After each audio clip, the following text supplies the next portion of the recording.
배추가 자라자 정부가 움직였습니다. 그 마을 하나 때문에 국영방송이 긴급 특보를 내보냈고 유엔이 현장을 봉쇄했습니다. 아무도 주목하지 않았던 아프리카의 한 시골 마을. 한 청년이 한국에서 돌아온 뒤 모든 것이 바뀌었습니다. 트랙터 없이 전기도 없이 배추 하나로 마을 전체를 뒤흔든 사건. 지금 전 세계가 이 작은 마을을 한국의 기적이라 부르고 있습니다. 도대체 한국은 그 청년에게 무엇을 가르친 걸까요? 지금부터 세상에 없던 기적의 시작을 확인해 보시죠. 영상을 시청하신 후 마음에 드신다면 좋아요와 구독으로 응원해 주세요. 여러분의 관심이 저에겐 큰 힘이 됩니다. 그럼 바로 시작하겠습니다. 저는 자이르 무이니입니다. 28살이죠. 제 이름 자이르는 명확한 진리라는 뜻이에요. 어릴 때는 이 이름이 자랑스러웠는데 지금은 아이러니하게 느껴집니다. 다르에스살람 국립대학교에서 농학을 전공했어요. 졸업할 때만 해도 꿈이 있었죠. 탄자니아 농업을 발전시키고 싶었습니다. 그런데 현실은 냉혹했어요. 청년 실업률 32%. 이 숫자를 몸으로 체험하게 됐죠. 농업부에 원서를 냈지만 떨어졌어요. 농기업체에 지원했지만 경력이 없다며 거절당했습니다. 국제기구 인턴십도 마찬가지였어요. 농학과 나와서 뭐가 되겠다고? 친구들이 던진 말이 가슴에 박혔습니다. 도시에서 6개월을 버텼지만 한계였어요. 결국 고향 은지코로 마을로 돌아왔죠. 돌아온 마을은 더 절망적이었어요. 탄자니아 북부는 사헬 기후대와 가까워서 가뭄이 심했습니다. 연간 강수량이 450mm도 안 됐어요. 아버지가 물려준 2헥타르 밭은 염류화로 하얗게 변해 있었죠. 아들아, 대학 나온 내가 이런 땅에서 뭘 하겠다고? 아버지의 목소리에는 체념이 깔려 있었습니다. 어머니는 한숨만 쉬었고 여동생은 저를 피하듯 했어요. 마을 어른들은 더 직설적이었죠. 대학 나왔다고 잘난 척하는 거 아니야? 도시에서 실패했으니까 농사나 짓겠다고 나서는 거지. 그래도 해보려고 했어요. 대학에서 배운 지식을 총동원해서 토마토를 심었습니다. 책에서 본 대로 해봤지만 결과는 참혹했어요. 한 달 후 새싹조차 제대로 나오지 않았죠. 옥수수를 심어봤어요. 탄자니아 주식이니까 될 거라고 생각했는데 틀렸습니다. 물이 없으니 싹이 나도 금세 말라버렸어요. 콩도 마찬가지였어요. 수수도 실패했죠. 3개월 동안 뭘 심어도 똑같았습니다. 관계시설도 없고 전기도 불안정해서 펌프도 제대로 작동하지 않았어요. 이 땅은 사람을 버립니다. 밤하늘을 보며 혼잣말을 했어요. 별들이 유난히 밝게 보였는데 그마저도 조롱하는 것 같았습니다. 탄자니아 인구의 65%가 농업에 의존하고 있지만 정작 농업으로는 먹고 살기 어려운 현실이었죠. 작은 씨앗이 큰 숲을 만든다는 제 모토가 무색했어요. 씨앗조차 싹트지 않는 땅에서 어떻게 숲을 만들겠습니까? 실패의 연속 속에서 한 달이 더 지났어요. 저는 마을 보건소에 약을 받으러 갔습니다. 스트레스로 속이 쓰려서요. 그런데 게시판에 붙은 종이 한 장이 눈에 들어왔죠. 코이카 스마트팜 연수 프로그램 모집. 한글과 영어, 스와힐리어로 적힌 공고문이었어요. 코이카가 뭔지도 몰랐지만 농업기술연수라는 단어가 보였습니다. 한국에서 3개월간 교육을 받는다고 되어 있었죠. 집으로 돌아와서 인터넷으로 찾아봤어요. 코이카는 한국국제협력단이었습니다. 연간 1000명 이상의 개발도상국 연수생을 초청한다고 나와 있었어요. 탄자니아에서도 누적 600명 이상이 참가했다는 자료를 봤죠. 한국? 거기 농업기술을 배우겠다고? 아버지는 의아해했어요. 한국은 도시화된 선진국 아니야? 삼성, LG 같은 전자회사들만 있는 나라에서 농업을 배운다는 거냐? 아버지의 반응이 당연했어요.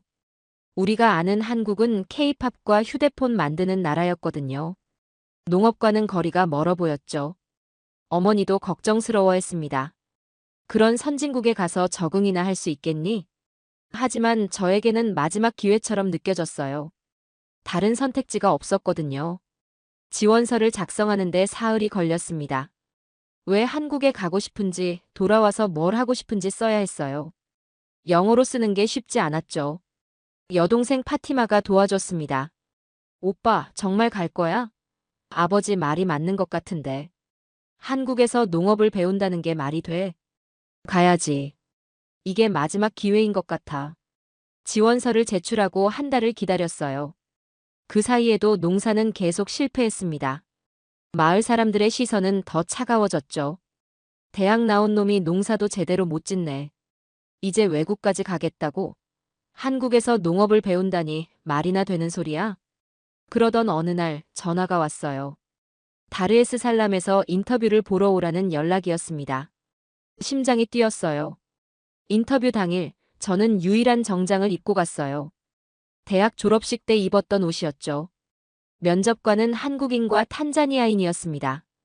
왜 한국에서 농업을 배우고 싶습니까? 한국인 면접관이 물었어요. 저는 솔직하게 대답했습니다.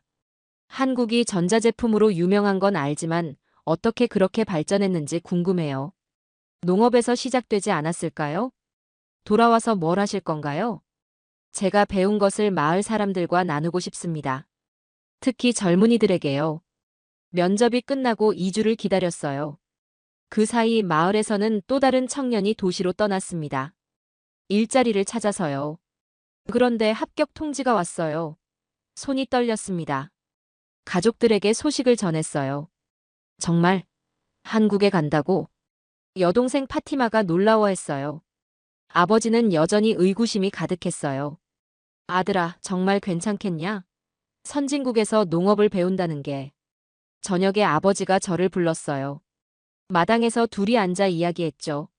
아들아, 나는 솔직히 잘 이해가 가지는 않지만 한국이라면 뭔가 있겠지. 아버지의 목소리가 진지했어요. 이왕 가게 된 거 뭐든 잘 배워왔으면 좋겠구나. 정말 한국에 농업 기술이 있다면 말이야. 그 말을 듣는 순간 책임감이 느껴졌습니다. 의심 많은 아버지도 저에게 기대하고 있었구나 싶었어요.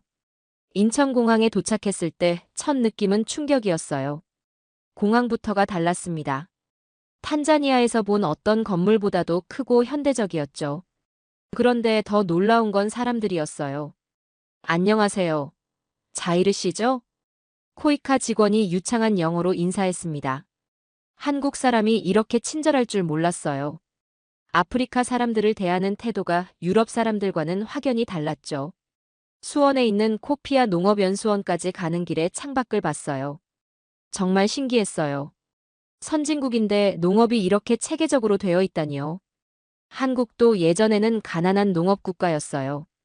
통역사가 설명해줬습니다. 1970년대만 해도 대부분이 농촌이었고 농민들이 가난하게 살았죠. 연수원에 도착해서 첫 수업을 들었어요. 민수 박사님이라는 분이 강의했습니다. 그분이 보여준 사진을 보고 깜짝 놀랐어요.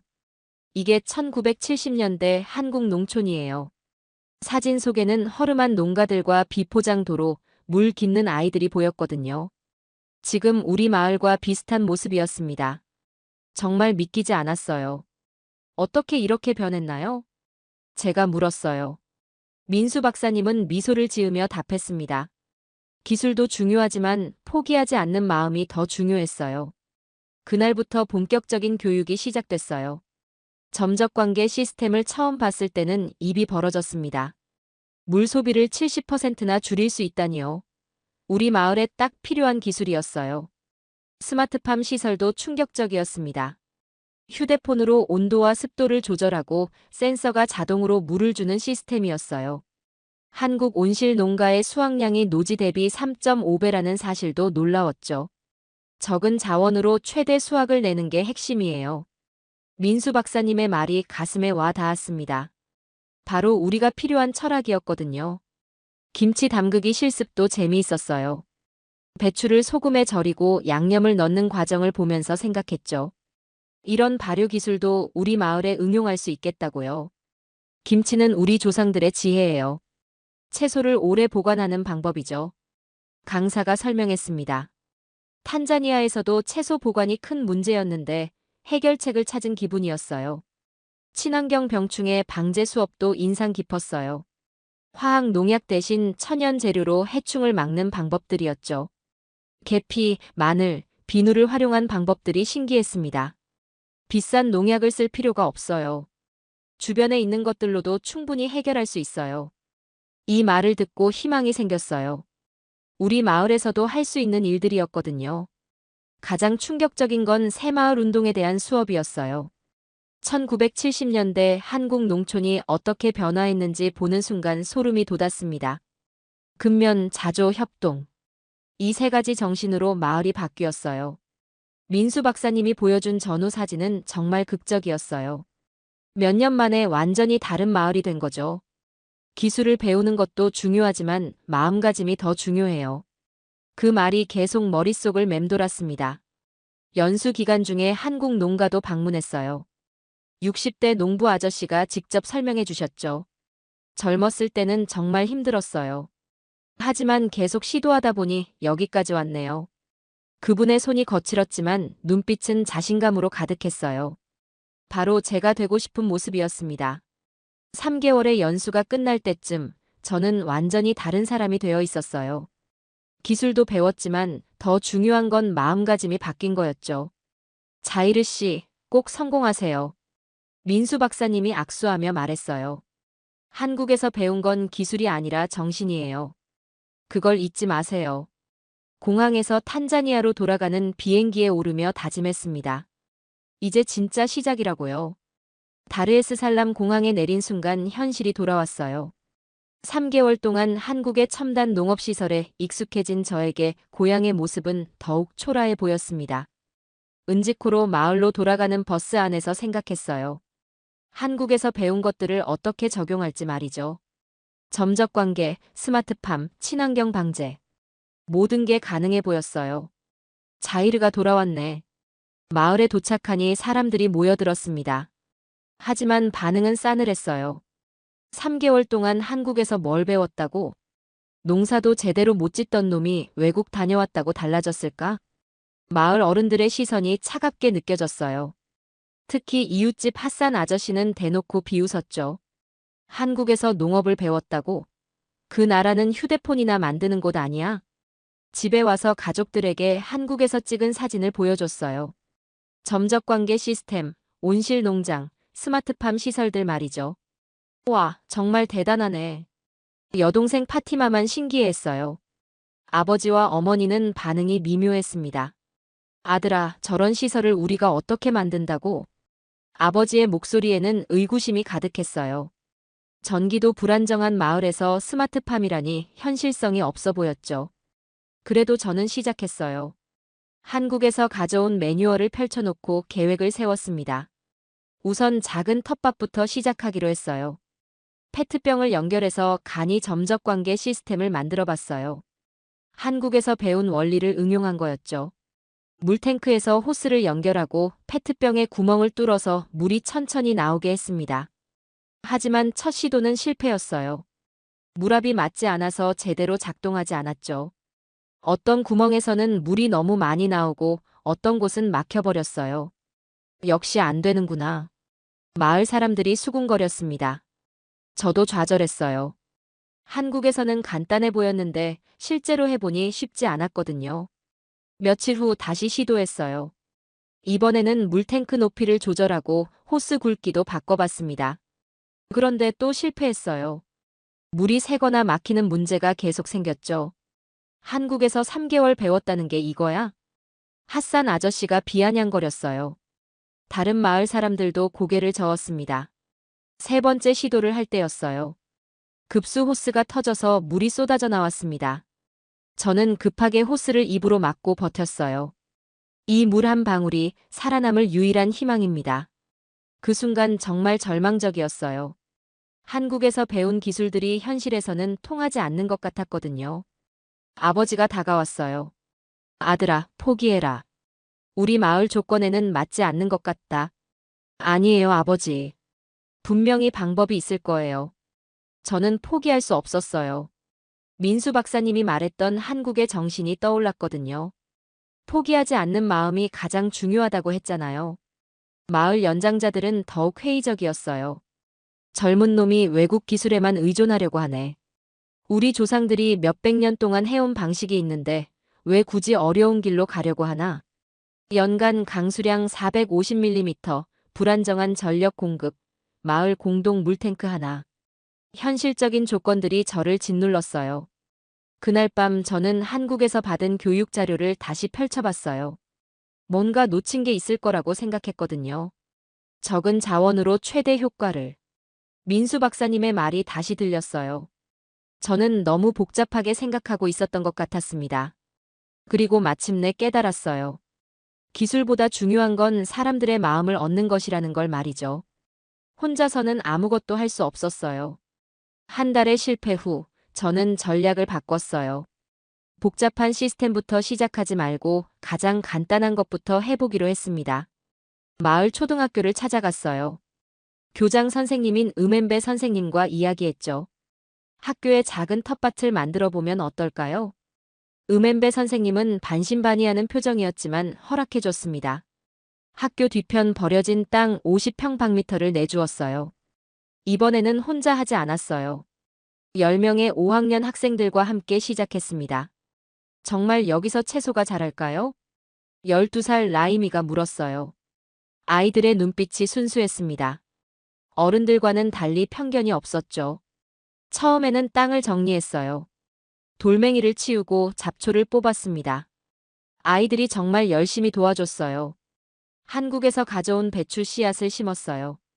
점적 관계는 포기하고 대신 손으로 물을 주기로 했습니다.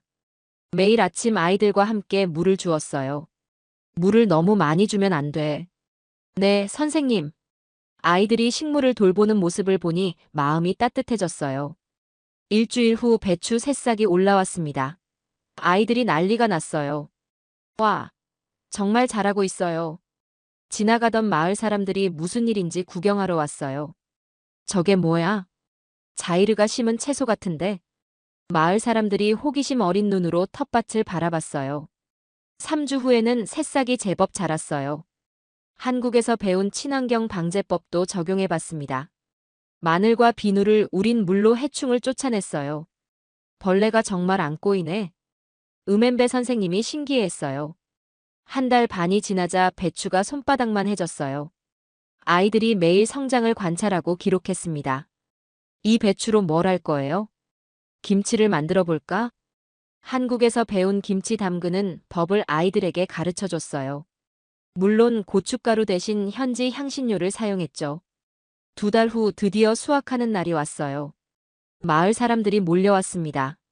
정말 신기한 광경이었거든요. 이게 진짜 여기서 자란 거야? 핫산 아저씨도 믿을 수 없다는 표정이었어요. 생각보다 싱싱하네.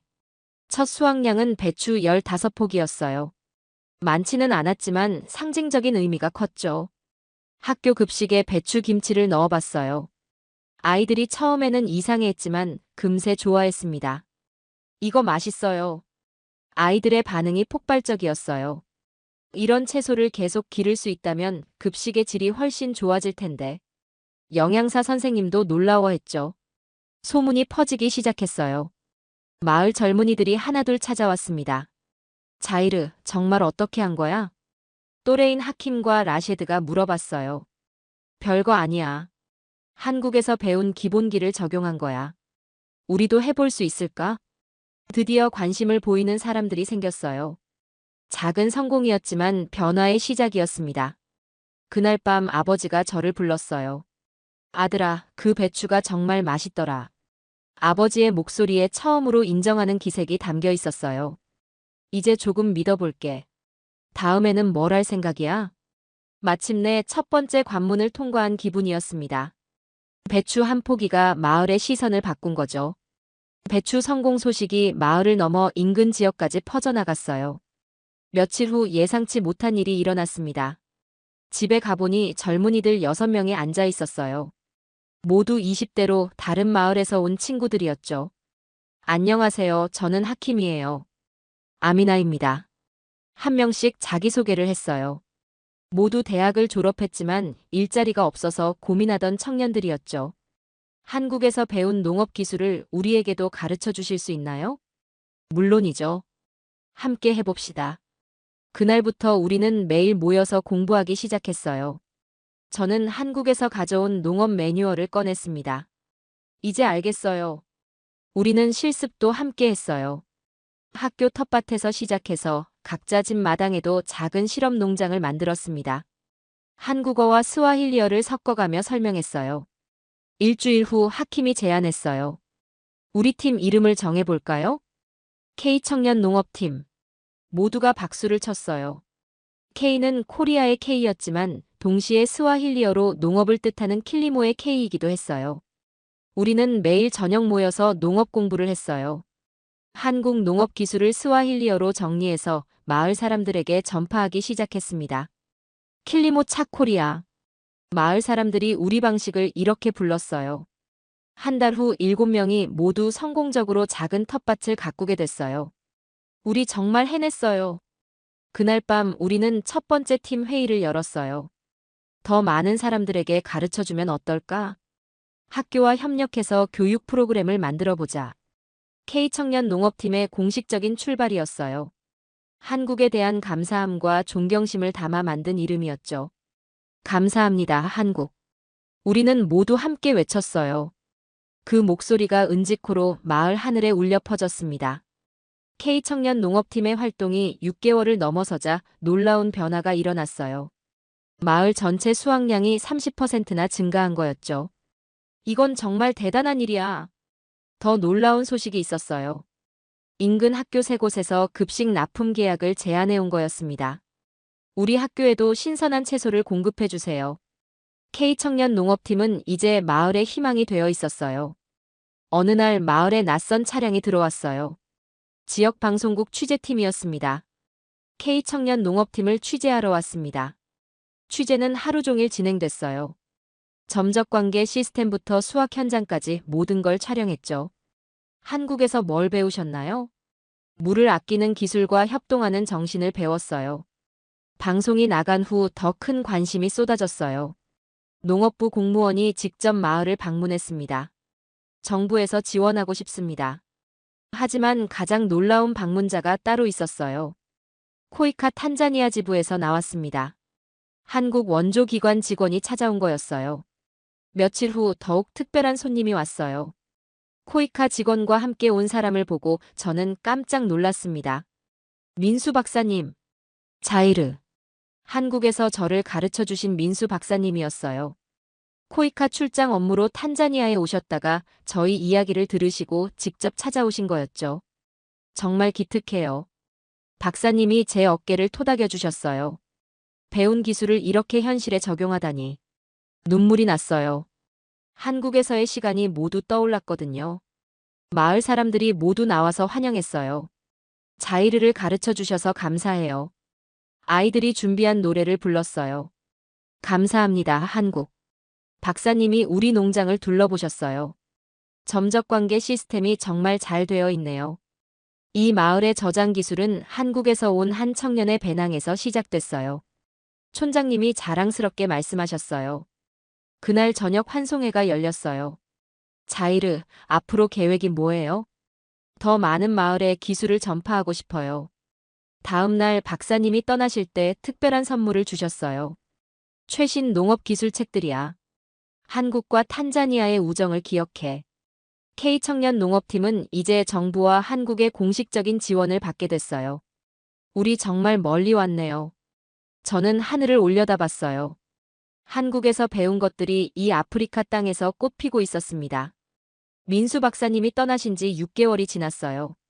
K청년 농업팀은 이제 탄자니아 정부에서 공식 인정하는 농업혁신 청년 그룹이 되었습니다. 코이카 탄자니아 지부의 지원과 정부 농업부의 협력으로 우리는 더 큰 프로젝트를 시작하게 됐어요. 자이르, 이번엔 정말 큰 도전이야. 하킴이 새로 받은 사업 계획서를 보며 말했어요. 5개 마을, 300명의 농민을 대상으로 한 대규모 교육 프로그램이었거든요. 할 수 있을까요? 아미나가 걱정스러워했어요. 해야죠.